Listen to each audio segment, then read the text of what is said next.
ಶ್ರೀ ಗುರು ಬಸವಲಿಂಗಾಯ ನಮಃ. ವಿಶ್ವಗುರು ಜಗತ್ತಿನ ಮೊದಲನೇ ಅನುಭವ ಮಂಟಪ ಅಂದರೆ ವಿಶ್ವ ಸಂವಿಧಾನದ ಮೂಲಕ ಸರ್ವ ಸಮಾನತೆಗಾಗಿ ಸರ್ವರಿಗೂ ಒಬ್ಬನೇ ದೇವರು, ಸರ್ವರಿಗೂ ಒಂದೇ ಒಂದು ದೇವಾಲಯ, ಈ ಬ್ರಹ್ಮಾಂಡದ ಕುರುಹು ಇಷ್ಟಲಿಂಗವನ್ನು ಕೊಡೋದ್ರ ಮೂಲಕ ಲಿಂಗ ಆಯತ ಧರ್ಮಸ್ಥಾಪಕರು ಆಗಿರ್ತಕ್ಕಂತಹ ಮಹಾತ್ಮ ಬಸವಣ್ಣನವರನ್ನು ಭಾರತ ದೇಶ ಗುಲಾಮಗಿರಿಯಿಂದ ಮುಕ್ತವಾಗಿ ಸ್ವತಂತ್ರ ಪಡೆದ ನಂತರ ಭಾರತ ದೇಶದ ಸಂವಿಧಾನದ ನಿರ್ಮಾಣದಲ್ಲಿ ಮುಖ್ಯಸ್ಥರಾಗಿರ್ತಕ್ಕಂತಹ ಭಾರತ ರತ್ನ ಡಾಕ್ಟರ್ BR ಅಂಬೇಡ್ಕರ್ಜಿರವರನ್ನು, ವಿಶ್ವ ಜ್ಯೋತಿ ಅಕ್ಕ ಮಹಾದೇವಿರವರನ್ನು, ಸಕಲ ಶಿವ ಶರಣರನ್ನು ಎನ್ನ ಹೃದಯ ಮಂದಿರದಲ್ಲಿ ನೆನೆಯುತ್ತಾ ಭಾರತೀಯರೆಲ್ಲರಿಗೂ ಅನುಭವ ಮಂಟಪ, ಶರಣರ ನಾಡು, ಬಸವ ಕಲ್ಯಾಣದ ಭೂಮಿಯಿಂದ ಸರ್ವರಿಗೂ ಬಾಗಿದ ತಲೆ ಮುಗಿದ ಕೈಯಿಂದ ಶರಣ. ಒಂದು ಮಹಾತ್ಮ ಬಸವಣ್ಣನವರ ವಚನ. ಇವನಾರವ ಎಂದೆನಿಸದಿರಯ್ಯ, ಇವ ನಮ್ಮವನೇ ಎಂದೆನಿಸಯ್ಯ. ಕೂಡಲ ಸಂಗಮ ದೇವ ನಿಮ್ಮ महामನೆಯ मगन. इस वचन का भावार्थ बिल्कुल सरल है. हर इंसान माँ की गोद से पैदा होकर आते हैं. जब पैदा होते ही उसको कोई बुरा विचार, बुरा कुछ भी मालूम नहीं रहता. तो जब रहते रहते बड़ा होने के बाद में जैसा जैसा परिसर रहता वैसा वैसा बदल जाता है. बुरे लोगों के साथ बैठे तो बुरा बन जाता है, अच्छे लोगों के संग में बैठे तो अच्छा इंसान बन सकता है. लेकिन सब इंसान को एक बहुत अच्छा सच्चा इंसान बनाने का एक दुनिया का फर्स्ट अनुभव मंटप महात्मा बसवण्णा जी 12वीं शताब्दी में खोल के उस पीरियड में जो 4-5 वर्ग बनाए थे, ब्राह्मण्य, क्षत्रिय, वैश्य, शूद्र, पंचम, ऐसा डिवाइड करके जो राजाओं का हुकूमत में बगैर मेहनत से बैठ के खाते थे ना, लोगों के दिमाग में अंधश्रद्धा, पाखंडवाद, अंधविश्वास, मूढ़ रूढ़ी, भगवानों के बारे में गलत विचार, झूठे प्रचार करके आराम से जो एक दूसरे से लड़ाने के गलत फ़ायदा उठाने का चल रहा था, वो सब निकाल कर बसवा कल्याण के अंदर 196,000 उत्पादक लोग, मेहनत करने वालों लोग शरण बन गए. उन सब के पिशाने पे विभूति है, गले में इष्टलिंग है, छाती पे रुद्राक्षी है. तो वो सब संसारिक लोग थे. तो इतना एक सच्चा अच्छा माहौल बना के बसवण्णा जी इतिहास दिया है हमको.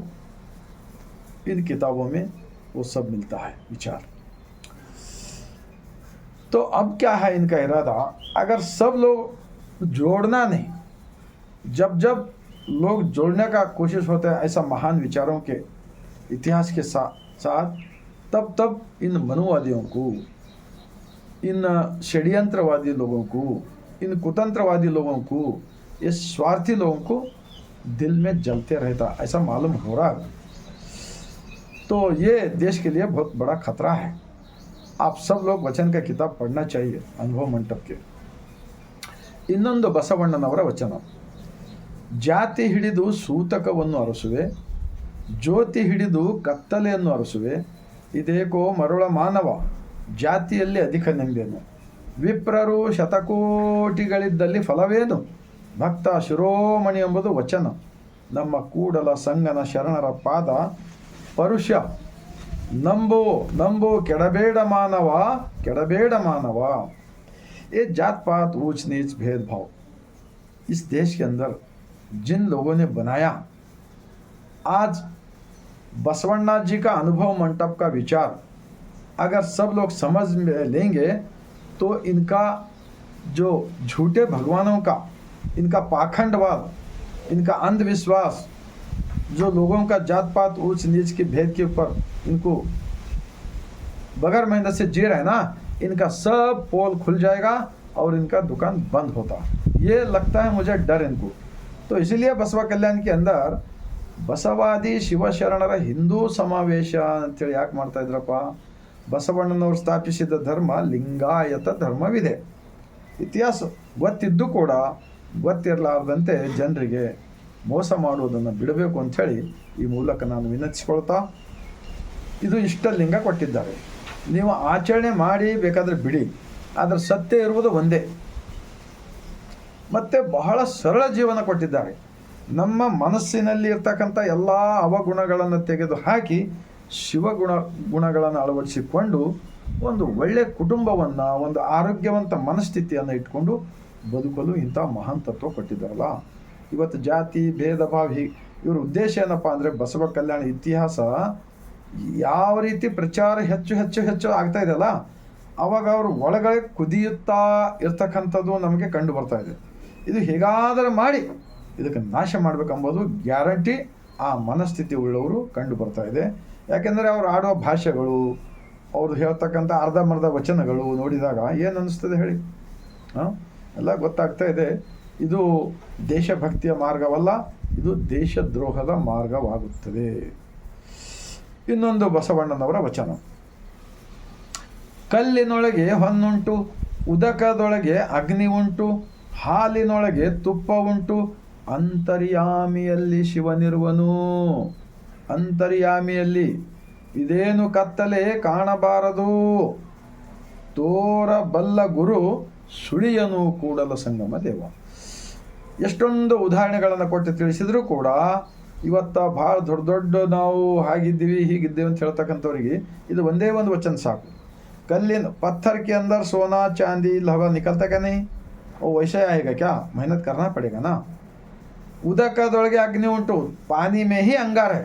ये जो करंट तैयार होता ना, विज्ञानी लोग, आप लोग तो खेत में कभी अनाज नहीं पिकाए, एक खाली एक ಒಂದು ಸೂಜಿ ಸಮೇತ ತಯಾರು ಮಾಡಿಲ್ಲ ಇವರು, ಬರೀ ದೇವರ ಹೆಸರು ಮೇಲೆ ಲುಟಾಸೋದು. ಈ ಥರ ನಡೀತಕ್ಕಂಥದ್ದು ನಾವು ನೋಡ್ತಾ ಇದ್ದೀವಿ.